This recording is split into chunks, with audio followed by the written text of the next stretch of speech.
Cockroach Janata party ಪ್ರತಿನಿಧಿಗಳು ಹಾಗೆ ಕೇಂದ್ರ ಸಚಿವ ಜೆಪಿ ನಡ್ಡಾ ನಡುವಿನ ಮಹತ್ವದ ಭೇಟಿಯ ಬೆನ್ನಲ್ಲೇ ಕೇಂದ್ರ ಗೃಹ ಸಚಿವ ಅಮಿತ್ ಶಾ ಕಚೇರಿಯಲ್ಲಿ ಉನ್ನತ ಮಟ್ಟದ ತುರ್ತು ಸಭೆ ನಡೆದಿದ್ದು, ಈ ಸಭೆಯಲ್ಲಿ ಕೇಂದ್ರ ಸಚಿವರಾದ ಧರ್ಮೇಂದ್ರ ಪ್ರಧಾನ್, ಪಿಯೂಷ್ ಗೋಯಲ್ ಮತ್ತು ಕಿರಣ್ ರಿಜಿಜು ಭಾಗಿಯಾಗಿದ್ರು ಎನ್ನಲಾಗಿದೆ. ಸಭೆ ಮುಕ್ತಾಯ ಆದ್ರೂ ಕೂಡ ಪ್ರತಿಭಟನಾಕಾರರ ಪ್ರಮುಖ ಆಗ್ರಹವಾದ ಶಿಕ್ಷಣ ಸಚಿವರು ತಮ್ಮ ಹುದ್ದೆಗೆ ರಾಜೀನಾಮೆ ಕೊಡ್ತಾರಾ ಅನ್ನೋ ಪ್ರಶ್ನೆಗೆ ಇನ್ನೂ ಉತ್ತರ ಕೊಟ್ಟಿಲ್ಲ. ಸಿಜೆಪಿ ವಕ್ತಾರರಾದ ಸೌರವ್ ದಾಸ್ ಹಾಗೆ ಆಶುತೋಷ್ ರಾಂಕಾ ಕೇಂದ್ರ ಸಚಿವ ಜೆಪಿ ನಡ್ಡಾ ಅವರನ್ನ ಭೇಟಿಯಾಗಿ ಶಿಕ್ಷಣ ಸಚಿವ ಧರ್ಮೇಂದ್ರ ಪ್ರಧಾನ್ ರಾಜೀನಾಮೆಗೆ ಪಟ್ಟು ಹಿಡಿದ ಬೆನ್ನಲ್ಲೇ ಗೃಹ ಸಚಿವಾಲಯದ ಉನ್ನತ ಮಟ್ಟದ ಸಭೆ ನಡೆದಿದೆ. ಈ ಕುರಿತು ತಮ್ಮ ಎಕ್ಸ್ ಖಾತೆಯಲ್ಲಿ ಪೋಸ್ಟ್ ಹಂಚಿಕೊಂಡಿರುವ ವಕ್ತಾರ ಸೌರವ್ ದಾಸ್, ನಾನು ಮತ್ತು ಆಶುತೋಷ್ ರಾಂಕಾ ಕೇಂದ್ರ ಆರೋಗ್ಯ ಸಚಿವ ಜೆಪಿ ನಡ್ಡಾ ಅವರನ್ನ ಭೇಟಿಯಾದ್ವಿ.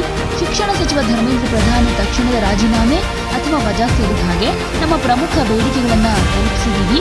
ಈಗ ನಾವು ಸರ್ಕಾರದ ಮುಂದಿನ ಕ್ರಮಕ್ಕಾಗಿ ಕಾಯ್ತಾ ಇದ್ದೀವಿ ಅಂತ ತಿಳಿಸಿದ್ದಾರೆ. ಇನ್ನೊಂದು ಕಡೆ ದೆಹಲಿಯಲ್ಲಿ ನಡೆದ ಭಾರೀ ಪ್ರತಿಭಟನೆಯ ವೇಳೆ ದೊಡ್ಡ ಸಂಖ್ಯೆಯ ಪ್ರತಿಭಟನಾಕಾರರನ್ನ ಪೊಲೀಸರು ವಶಕ್ಕೆ ಪಡೆದಿದ್ದಾರೆ ಅಂತ ವರದಿಯಾಗಿದೆ. ಇನ್ನೊಂದು ಕಡೆ ಎಕ್ಸ್ ಪೋಸ್ಟ್ನಲ್ಲಿ ಆಶುತೋಷ್ ರಾಂಕಾ ಸಿಜೆಪಿಯ ಬೇಡಿಕೆಗಳ ಬಗ್ಗೆ ಬಿಜೆಪಿಯ ಹೈಕಮಾಂಡ್ ಜೊತೆ ಚರ್ಚೆ ಮಾಡೋದಕ್ಕೆ ಜೆಪಿ ನಡ್ಡಾ ಅವರು ಕಾಲಾವಕಾಶ ಕೋರಿದ್ದಾರೆ ಅಂತ ತಿಳಿಸಿದ್ದಾರೆ. ಸಿಜೆಪಿ ಸಲ್ಲಿಸಿರುವ ಮನವಿಯಲ್ಲಿ ಸಮಾಜ ಸೇವಕ ಸೋನಂ ವಾಂಗ್ಚುಕ್ ಅವರ ತಕ್ಷಣದ ಬಿಡುಗಡೆ, ಕೇಂದ್ರ ಶಿಕ್ಷಣ ಸಚಿವ ಧರ್ಮೇಂದ್ರ ಪ್ರಧಾನ್ ಅವರ ರಾಜೀನಾಮೆ ಹಾಗೂ ಪರೀಕ್ಷಾ ಅಕ್ರಮದ ಹಿನ್ನೆಲೆಯಲ್ಲಿ ಆತ್ಮಹತ್ಯೆಗೆ ಶರಣಾಗಿದ್ದಾರೆ ಎನ್ನಲಾದ ನೀಟ್ ಅಭ್ಯರ್ಥಿಗಳ ಕುಟುಂಬಗಳಿಗೆ ತಲಾ 1 ಕೋಟಿ ಪರಿಹಾರ ಕೊಡಬೇಕು ಅಂತ ಪ್ರಮುಖ ಆಗ್ರಹಗಳಿವೆ. ಪಕ್ಷದ ಬೇಡಿಕೆಗಳನ್ನ ಪುನರುಚ್ಚರಿಸಿರೋ ಸಿಜೆಪಿ ಸಂಸ್ಥಾಪಕ ಅಭಿಜಿತ್ ದೀಪ್ಗೆ, ನಮ್ಮ ಬೇಡಿಕೆಗಳು ತುಂಬಾ ಸ್ಪಷ್ಟವಾಗಿದೆ.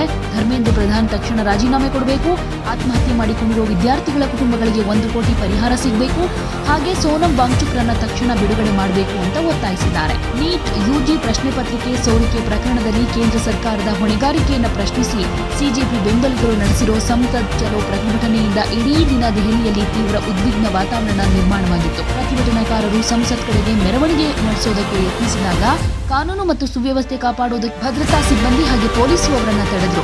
ನೀಟ್ ಯುಜಿ ಪರೀಕ್ಷಾ ಅಕ್ರಮ ಮಾತ್ರ ಅಲ್ಲ, ಸಿಬಿಎಸ್ಇ 12ನೇ ತರಗತಿ ಮಂಡಳಿ ಪರೀಕ್ಷೆಗಳ ಕುರಿತಾದ ಅಕ್ರಮಗಳನ್ನು ಖಂಡಿಸಿ ಹಾಗೂ ಶಿಕ್ಷಣ ಸಚಿವರ ರಾಜೀನಾಮೆಗೆ ಆಗ್ರಹಿಸಿ ಈ ಪ್ರತಿಭಟನೆ ನಡೆದಿತ್ತು. ಇವತ್ತು ಕೂಡ ವಿದ್ಯಾರ್ಥಿಗಳು ಪ್ರತಿಭಟನೆಯನ್ನ ಮುಂದುವರಿಸಿ ಮತ್ತೆ ಸಂಸತ್ ಚಲೋ ಅಂತ ಹೋದ್ರೆ ಮತ್ತಷ್ಟು ಪರಿಸ್ಥಿತಿ ಹದಗೆಡಬಹುದಾದಂತ ಲಕ್ಷಣಗಳು ಕಾಣಿಸ್ತಾ ಇದೆ. ಈ ಎಲ್ಲಾ ಲಕ್ಷಣಗಳನ್ನ ನೋಡಿದ್ರೆ ಪರಿಸ್ಥಿತಿ ವಿಕೋಪಕ್ಕೆ ಹೋಗಬಹುದು. ಈಗಾಗಲೇ ಕೇಂದ್ರ ಸರ್ಕಾರದ ಮೇಲೆ ದೊಡ್ಡ ಆರೋಪ ಕೇಳಿ ಬರ್ತಾ ಇದೆ.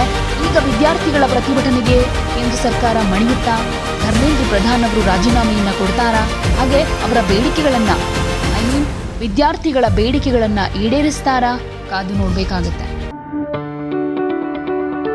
ಯಾವುದೇ ಸುದ್ದಿಯ ಅಪ್ಡೇಟ್ ಅನ್ನ ಮಿಸ್ ಮಾಡ್ಕೊಳ್ಬಾರ್ದು ಅಂದ್ರೆ ಈಗ್ಲೇ ಒನ್ ಇಂಡಿಯಾವನ್ನ ಸಬ್ಸ್ಕ್ರೈಬ್ ಮಾಡಿ. ನಿಮಗೆ ಬೇಕಾದ ಭಾಷೆಯಲ್ಲಿ ಎಲ್ಲಾ ಸುದ್ದಿ ತಿಳಿಬೇಕು ಅಂದ್ರೆ ಒನ್ ಇಂಡಿಯಾ ಆಪ್ ಅನ್ನ ಡೌನ್ಲೋಡ್ ಮಾಡ್ಕೊಳ್ಳಿ.